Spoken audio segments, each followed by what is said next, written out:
현 시대에도 베스트셀러에 오르는 철학자 쇼펜하우어와 니체도 감명받은 400년 전의 지혜.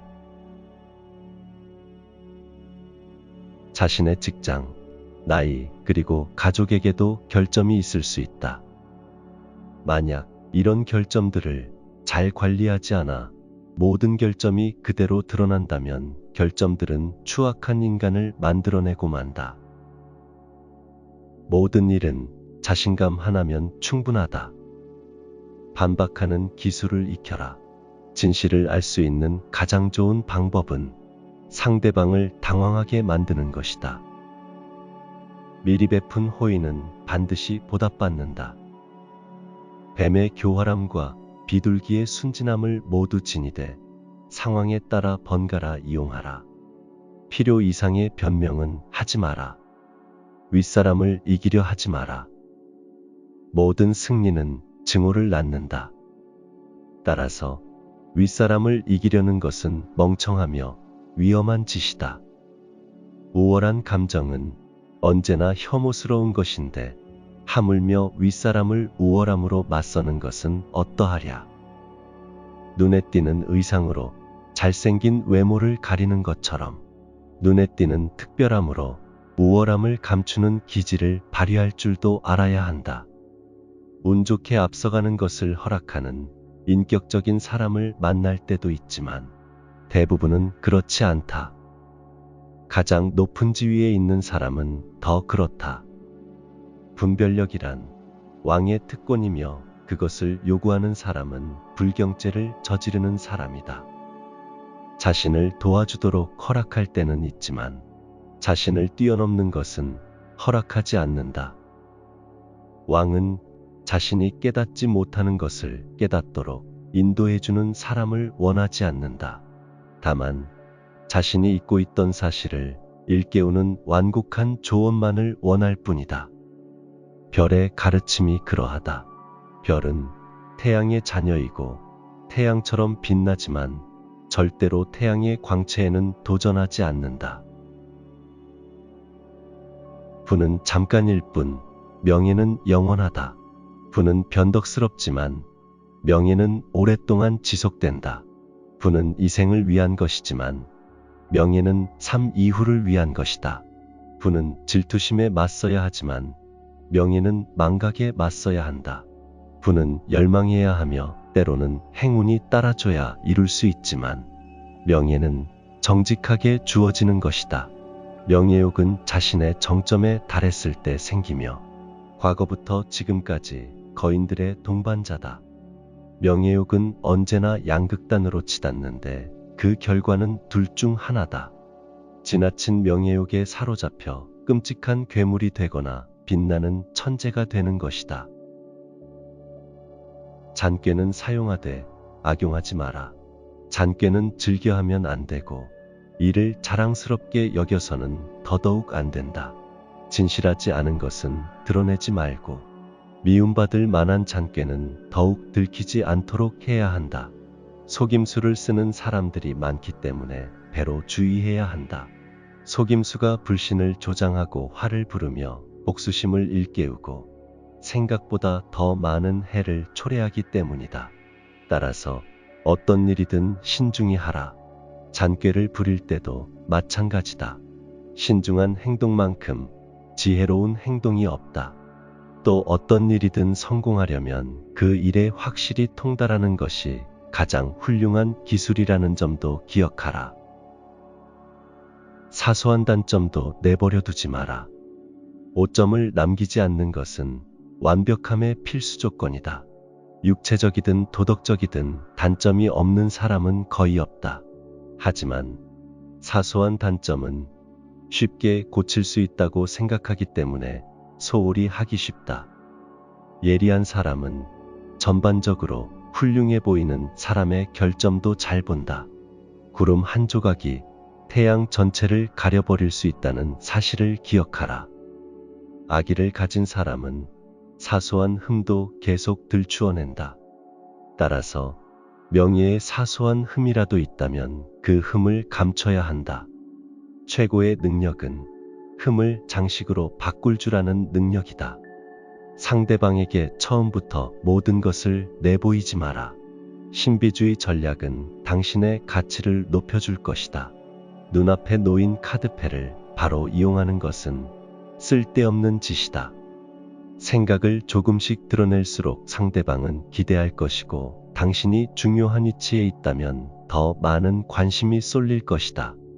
모든 일의 신비주의를 살짝 섞는 것만으로 당신은 추앙받을 수 있다. 세상의 절반이 스스로 현명하다 생각하며 남은 절반을 조롱하지만 사실은 모두가 어리석다. 좋고 나쁨은 각자의 선택이다. 사람의 취향은 다 다르다. 다른 사람의 의견이나 유행, 시대에 일희일비하지 마라. 겉모습이 중요하지 않다는 말은 거짓이다. 겉모습 또한 가꾸어라. 보통 사람들은 진짜 본연의 모습을 보지 않고 보이는 대로 판단한다. 소수의 사람만이 내면을 볼 뿐이지 많은 사람은 겉모습을 따른다. 겉보기에 나쁘다면 옳은 일이라도 충분하지 않다. 일의 핵심을 파악하라. 가장 중요한 일에 집중하지 못하는 이유는 중요한 것과 중요하지 않은 것을 구별하지 못하기 때문이다. 이런 사람은 사소한 문제에 시간과 에너지를 낭비하다 정작 중요한 일을 처리해야 할 때 집중하지 못한다. 지혜로운 사람에게 우연한 일이란 없다. 행운이란 노력에 힘입어 주어지는 것이다. 혀는 야수와 같아서 한번 풀어놓으면 다시 묶어두기 힘들다. 말은 영혼의 맥박과 같다.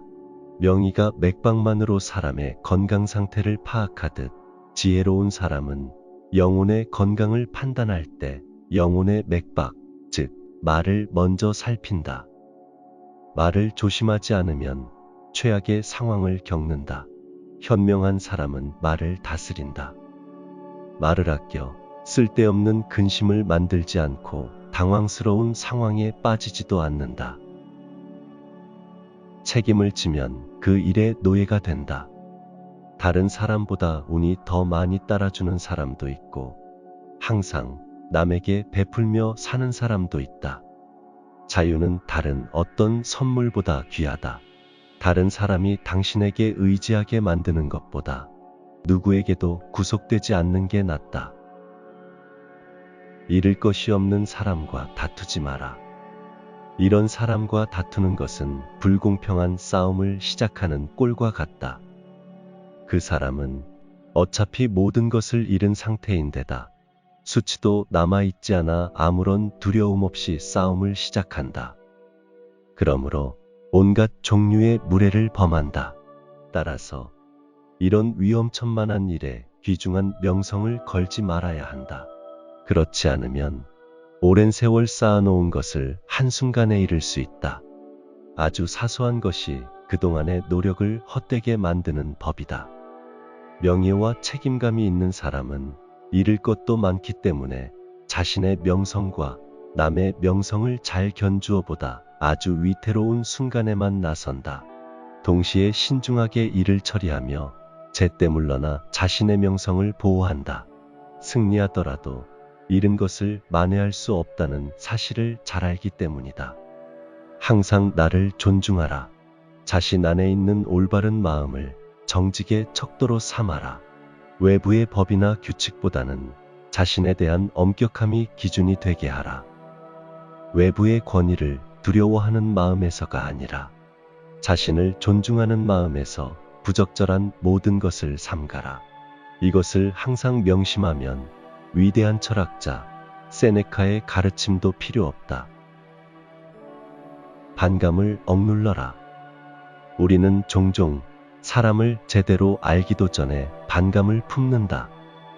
때때로 사람들은 위대한 사람에게 반감을 품기도 한다.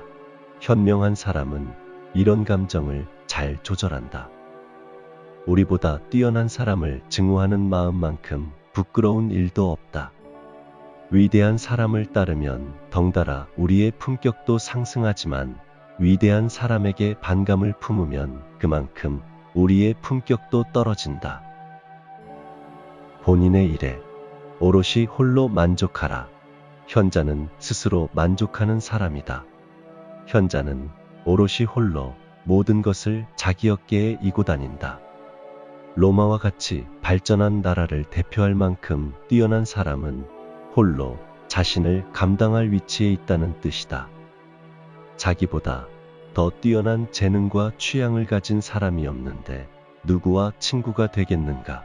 이런 사람은 자신만 의지하는 편이 낫다. 절대자와 같은 상태이기 때문에 스스로 행복하다. 혼자서 만족하며 살 수 있는 사람을 야생에서 홀로 살아가는 짐승과 단순히 비교하면 안 된다. 스스로 만족하는 능력은 신의 본성이며 이런 능력을 가진 사람은 많은 면에서 현인의 경지에 오를 수 있다. 진정한 실력으로 인정받아라. 실력을 통해야만 진정으로 존경받을 수 있지만 여기에 성실함까지 더해지면 더 빨리 성공할 수 있다. 성품만으로는 부족한 게 사실이다. 제대로 실력을 쌓지 않은 상태에서 억지 노력을 부리면 오히려 명성의 흠집만 남기게 된다.